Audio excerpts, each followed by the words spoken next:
I am wondering if you can help me know a little bit more about what are some of the things I need to be thinking about or worried about related to my license. I'm an LCSW, and as I migrate over into the coaching world, I'm curious to know, how do we do this and continue to protect our license in an ethical manner? Thanks.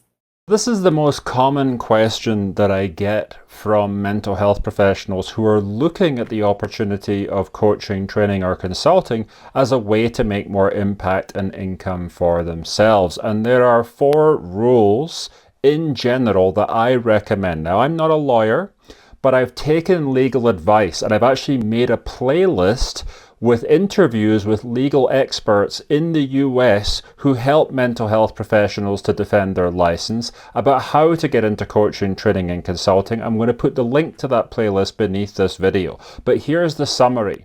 Number 1, your program is going to be a non-clinical psychoeducational intervention.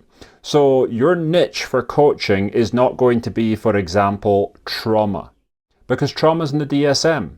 So we're not going to make you into a trauma coach, because the minute you take somebody from outside of your state, your license is in jeopardy. So we're going to be very careful with that and make sure the program we create does not imply or create a situation where you're practicing therapy without a license. And that is simple to do.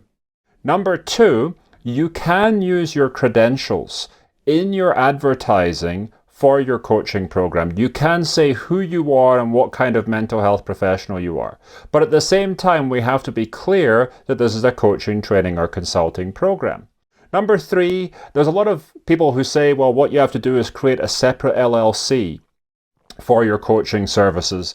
And that can be useful. What I will say is it's not required if you have the right disclaimers. That is something that both the legal experts in the playlist below do say. But it can be useful just to demonstrate that this is a completely different business. If you're going to do that, don't get into all that stuff before you launch.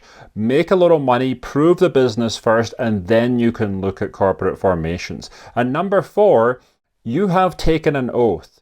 So, if there is somebody having a mental health crisis inside of your program, then you do have to do something.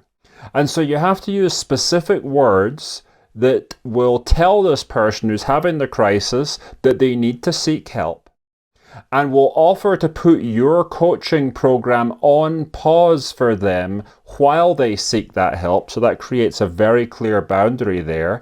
And you have to do this while using language that does not imply that you performed a clinical evaluation on this person in order to reach that conclusion.